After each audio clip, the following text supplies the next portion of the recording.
مارچ 2003 میں نیورو سائنسدان ڈاکٹر عافیہ صدیقی کراچی سے لاپتہ ہوئیں اور اس بات کا انکشاف کئی سال بعد اس وقت ہوا جب افغانستان سے رہا ہو کر آنے والے قیدی نے بتایا کہ وہ ایک خاتون کے چیخنے کی آوازیں سنتا رہا ہے جس پر ظلم کے پہاڑ توڑے جا رہے تھے، جس کے بعد پاکستانیوں کو علم ہوا کہ گوانتے موبے کی جیل میں واقع چیخنے والی خاتون ڈاکٹر عافیہ صدیقی ہی تھیں۔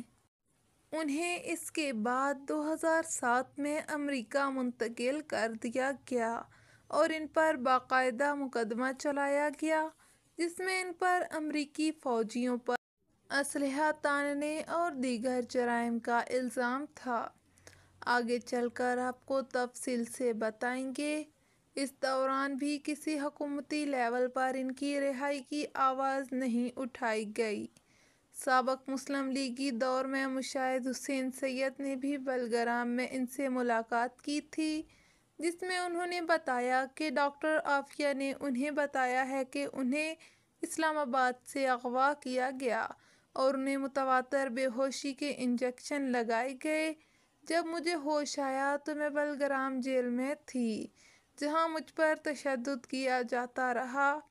اس کے 20 سال بعد ان کی بہن فوزیہ صدیقی اور جماعت اسلامی کے سینیٹر ڈاکٹر مشتاق احمد خان سے ان کی ملاقات ٹیکساس فورٹ ورتھ جیل میں ہوئی۔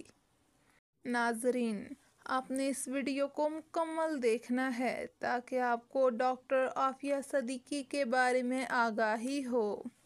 اگر آپ سمجھ رہے ہیں کہ ہم نے محنت کی ہے تو ہماری محنت کے صلے میں ہمارے چینل کو سبسکرائب کر کے ساتھ لگے بیل آئیکن کو پریس کر دیں۔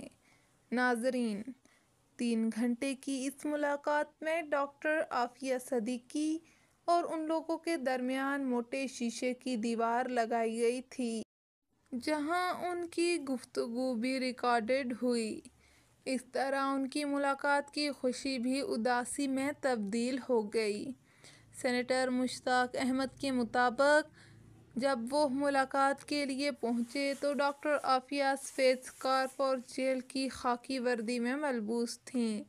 وہ اپنے بچوں اور والدہ کو بار بار یاد کر رہی تھیں۔ ان کے سامنے کے دانت غائب تھے جبکہ انہیں سر میں چوٹ کی وجہ سے سننے میں بھی تکلیف ہو رہی تھی۔ ان کے وکیل کلائیو سٹیفرڈ نے بتایا کہ ملاقات میں ڈاکٹر عافیہ ملاقات کے دوران مسکرائیں مگر شیشے کی دیوار نے ان کی مسکراہٹ کو اداسی میں بدل دیا۔ وہ اکثر اپنی نظم بھی سناتی رہتی ہیں۔ ان کے وکیل نے بتایا کہ جیل میں ایک قیدی نے ان پر کافی کے کپ سے بھی حملہ کیا اور ان کے قید خاتون نے بھی ان پر تشدد کیا جس پر انہیں ویل چیئر پر وارڈ لایا گیا۔ جیل میں ان کے ساتھ لازوال ظلم ہوئے جو قابل بیان نہیں۔ سب سے بڑا ظلم یہ ہوا کہ ان کی گرفتاری اور ملنے کی اطلاع اور اس کے بعد بھی کسی حکومت نے ان کی رہائی کے لیے کوئی کوشش نہیں کی۔ دینی جماعتوں نے ان کی رہائی کے لیے آواز اٹھائی اور ایک مرتبہ تو یہ افواہ پھیل گئی کہ ڈاکٹر عافیہ صدیقی کو رہا کر دیا گیا ہے اور وہ افغانستان بھی پہنچ رہی ہیں، جو بعد میں غلط ثابت ہوئی اور 2010 میں انہیں امریکہ کے محکمہ انصاف نے انہیں القاعدہ کی رکن اور سہولت کار قرار دیا تھا اور الزام لگایا کہ ڈاکٹر عافیہ صدیقی نے امریکی فوجیوں پر فائرنگ کر کے انہیں قتل کرنے کی کوشش کی جس کی سزا انہیں 20 سال جبکہ امریکی حکومت اور فوج کے اہلکاروں پر فائرنگ کے الزام میں انہیں 20 سال مزید سزا سنائی گئی۔ ایسے ہی ایک اور جرم میں انہیں 24 سال کی سزا سنائی گئی۔ اس طرح انہیں 86 برس کی سزا سنا دی گئی جس پر ان کے حامیوں نے تنقید کی۔ جب وہ گوانتے موبے میں قید تھیں تو برطانوی اخبار دی گارڈین نے خلیج گوانتے موبے کے حراستی مرکز کی شائع کردہ خفیہ دستاویزات گوانتانامو فائل کے مطابق Pakistani neuro scientist doctor Aafia Siddiqui نے امریکہ سے دھماکہ خیز مواد سمگل کرنے کی کوشش کی اور القاعدہ کو بایولوجیکل ہتھیار بنا کر دینے کی پیشکش کی تھی۔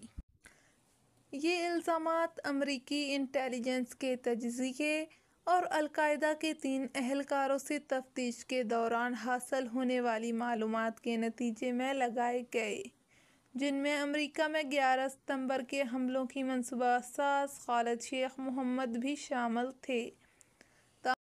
ان الزامات کی تصدیق نہیں کی۔ خیال کیا جاتا ہے کہ القاعدہ کے کارکنوں پر تشدد کر کے ان سے یہ معلومات لی گئی ہوں۔ خالد شیخ محمد کو 183 وائر برڈنگ کا نشانہ بنایا گیا۔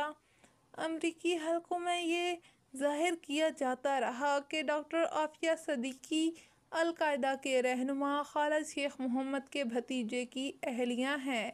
یوں تو ان پر بے شمار الزامات بھی ہیں۔ کبھی انہیں القاعدہ کے کراچی سیل میں شامل کیا گیا اور کبھی ان پر کئی دیگر حملوں کے بھی الزامات لگائے جاتے رہے۔ ناظرین، یہ بتانے کا مقصد صرف یہ تھا کہ ہمارے جو لوگ ان کے بارے میں نہیں جانتے انہیں بھی علم ہو جائے کہ ڈاکٹر عافیہ صدیقی کن الزامات میں قیدی ہیں۔ جب مشاہد حسین اور سینیٹر کی ملاقات ہوئی تو وہ اپنے ننھے بیٹے سلمان کے بارے میں پوچھتی رہیں کہ وہ بچ گئے یا مارے گئے۔